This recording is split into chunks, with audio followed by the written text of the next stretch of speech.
Assalamualaikum warahmatullahi wabarakatuh. Halo, salam kutu buku and say no to buku bajakan. Jumpa kembali dengan saya Nisa Jufri di channel kesayangan kita para kutu buku. Ya, seperti janji saya beberapa minggu yang lalu, hari ini saya akan mereview alur cerita dari novel D. Lestari yang terbaru. Ya, kalian pasti sudah tahu semuanya. Judulnya Rapi Jali. Nah, tapi sebelumnya saya mengingatkan pada kalian semua bahwa konten ini mengandung spoiler. Jadi bagi kalian yang antipati dengan spoiler, mohon minggir dulu, menjauh dari konten ini. Begitu. Nah, yang berikutnya saya juga tak bosan-bosannya mengingatkan pada kalian bahwa membaca bukunya secara langsung itu akan memberikan pengalaman dan pemahaman yang lebih baik. Nah, kita langsung saja untuk memulai review alur novel Rapi Jali. Selamat menyimak.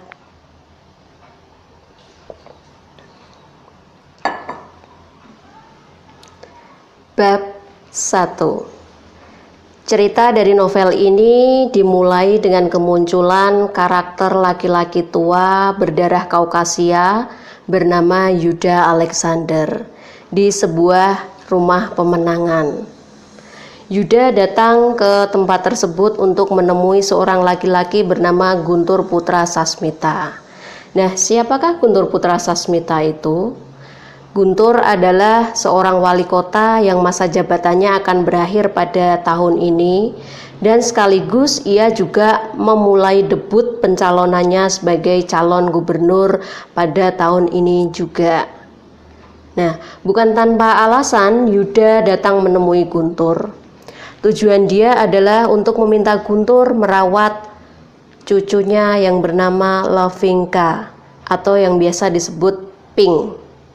Nah, Pink ini adalah anak dari Guntur dengan kisah kasihnya di masa lalu dengan Kinari.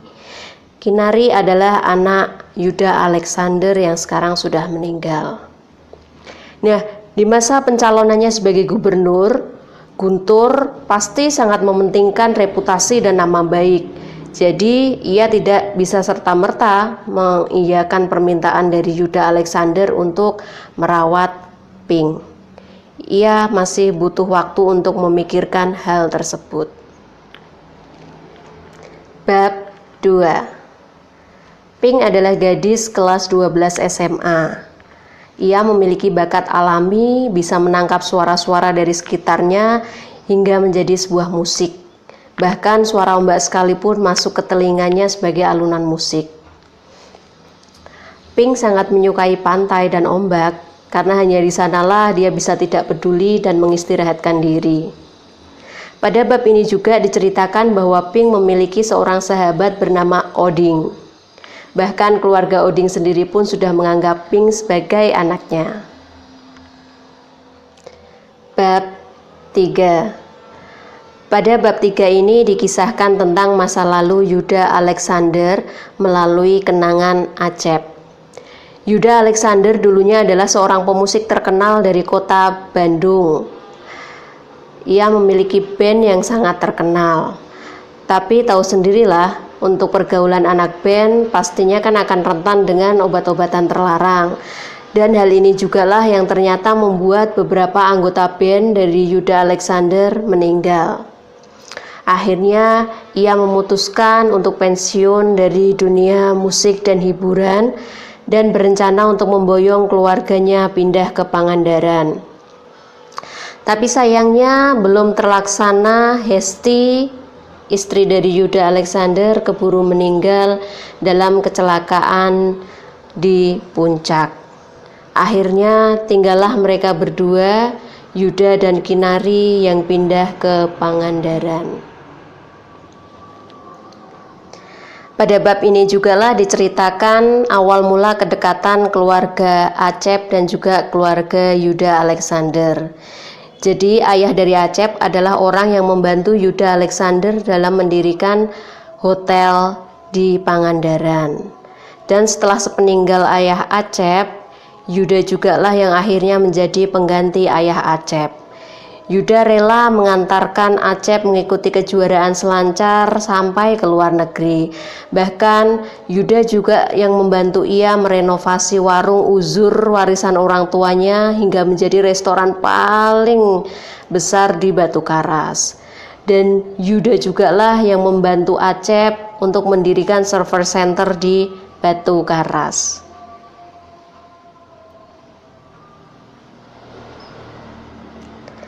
Pada bab ini juga diceritakan tentang kisah pernikahan Acep dan Lilis yang baru 40 tahun kemudian dikaruniai seorang anak, yaitu anak laki-laki yang kemudian diberi nama Oding. Nah, kelahiran Oding ini sendiri hanya berselang beberapa bulan dari kelahiran si Pink. Cerita lain dari kelahiran Oding juga diceritakan pada bab ini, yaitu cerita bahwa setelah lahirnya Oding, rahim dan sekepal kista diangkat dari rahim Lilis. Jadilah Oding menjadi anak sematawayang dari keluarga itu. Dan seperti telah direncanakan oleh Tuhan, kehadiran Yuda Alexander seperti menjadi pengganti ayah dari Acep, dan kehadiran Kinari seperti menjadi adik yang tidak akan pernah dimiliki oleh Acep, dan juga kelahiran dari Pink seperti menjadi anak tambahan yang tidak akan pernah dilahirkan dari rahim Lilis. Jadi bisa disimpulkan bahwa kehadiran keluarga Yuda Alexander ini seperti sudah dirancang oleh Tuhan untuk melengkapi keluarga Acep. Bab 4. Pada bab keempat ini diceritakan tentang cita-cita dan angan-angan Oding. Selepas SMA, ia ingin pindah ke Bali, melanjutkan kuliah ke Udayana jurusan kelautan sembari mengikuti kejuaraan selancar tingkat internasional di sana. Yang mana jika ia mendapatkan gelar juara, ia otomatis akan dikontrak oleh brand sport ternama dari Australia, yang akan membuat dia juga harus ikut pindah ke Australia untuk kemudian harinya.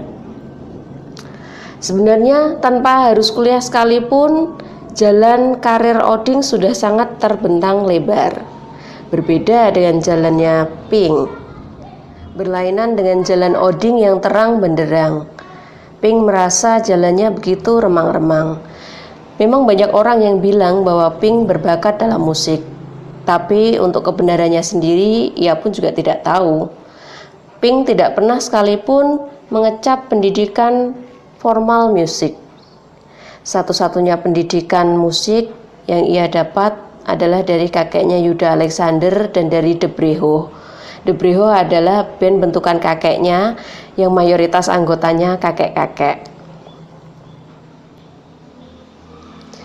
Pink mengeksplorasi semua alat musik yang ada di rumahnya sendiri tanpa secuil pun teori. Memang jika dibandingkan dengan teman-teman dia di Batu Karas, Pink adalah juaranya bermain musik. Namun menurut dia masih ada dunia yang luas di luar sana yang belum menguji kemampuannya. Pink tahu bahwa Batu Karas tidak cukup untuk menampung potensinya. Tapi ia pun juga tidak tahu harus melakukan apa dan pergi kemana. Bahkan kakeknya sendiri pun tidak pernah mendiskusikan pendidikannya selepas SMA nanti. Bahkan hanya untuk membicarakan tentang Pink keluar dari Cijulang saja tidak pernah. Sampai-sampai Pink mencurigai kakeknya ingin memenjarakannya di dusun kecil itu. Bab 5 of the record, kita langsung ke bab 6. Pada bab 6 ini diceritakan bahwa Yuda Alexander meninggal saat manggung dengan bandnya The Breho. Dan kemudian Dahlia, asisten sekaligus leader tim suksesnya Guntur, menyusun sebuah skenario bahwa Pink adalah anak asuhnya Guntur dari sejak lama. Hal ini dilakukan untuk menghindari media mencium skandal Guntur pada masa lalu. Bab 7. Pada bab ini diceritakan Pink sangat marah kepada Oding dan keluarganya karena hanya dia sendiri yang tidak tahu bahwa Yuda Alexander sebelum meninggal ternyata mengidap kanker stadium 4. Dan kenyataan kedua yang paling membuat dia sedih dan marah adalah ternyata hotel keluarganya juga telah dijual ke pihak Acep, yaitu ayah Oding. Bab 8. Pada bab ini diceritakan bahwa Dahlia menemui Pink dan kemudian ia mengajaknya ke Jakarta dengan narasi yang sudah ia susun bersama Guntur, bahwa Pink adalah anak asuh Guntur dari sejak lama. Hal ini sesuai dengan perjanjian dan permintaan almarhum Yuda Alexander, kakek dari Pink sendiri. Bab 9. Pada bab ini diceritakan bahwa Pink sudah pindah ke Jakarta, yaitu ke rumah Pak Guntur yang seperti istana tapi terpenjara. Nah, di sana ia juga bertemu dan berkenalan dengan Sarnita, yaitu istri dari Guntur, dan juga Ardi, anak dari Guntur dan Sarnita. Bab 10. Pink memulai hari pertamanya di SMA Pradipa Bangsa. Di sana ia bertemu dengan Pak Musa, yaitu kepala sekolah dari sekolah tersebut. Dan juga ia bertemu dengan Ibu Diana selaku wali kelasnya. Dengan diantar Pak Guntur. Seharusnya Sarnita yang mengantar Pink ke sekolah, tapi Sarnita tidak mau direpotkan dengan semua urusan Pink. Jadilah Pak Guntur yang mengantar dia ke sekolah untuk pertama kalinya. Bab 11. Pada bab 11 ini diceritakan bahwa Inggil mulai akrab dengan Pink. Inggil adalah teman sebangku Pink yang semula menolak untuk duduk bersebelahan dengan Pink. Nah, pada bab ini jugalah Pink bertemu dan berkenalan dengan Jemima yang ternyata adalah keponakan dari Dahlia. Bab 12. Pada bab ini diceritakan bahwa Inggil mengajak Pink untuk datang ke rumahnya sembari menunggu jemputan. Nah, di sana mereka saling mengenal lebih dekat dan mengetahui background masa lalu masing-masing, kenapa sampai bisa terdampar di Jakarta. Bab 13. Pada bab 13 ini diceritakan Pink memberanikan diri untuk mengikuti sebuah audisi band di sekolahnya. Nah, di sebuah ruang musik, ia bertemu dengan Rakai untuk pertama kalinya. Bab 14.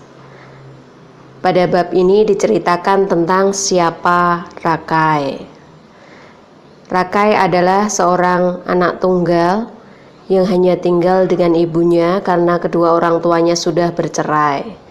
Yang paling menyenangkan adalah anak dan ibu ini memiliki hobi yang sama, yaitu hobi bermusik.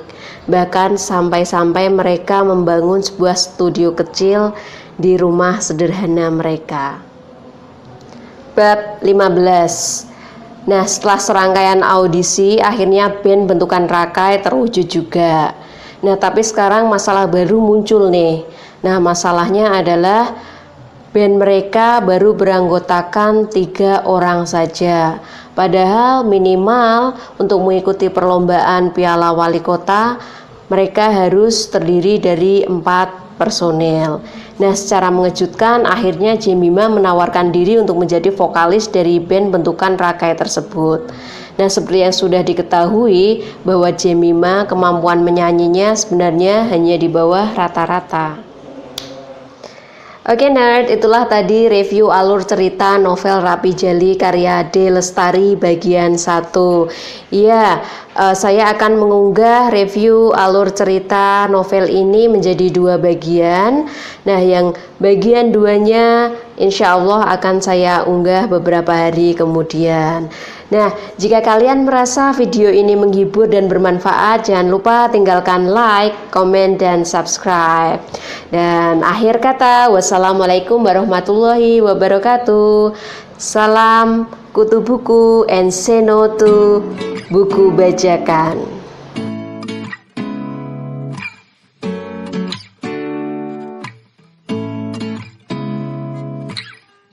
Seeing eyes of mine, what do you feel beside? I don't know where we're gonna fly like you did sometimes. Seeing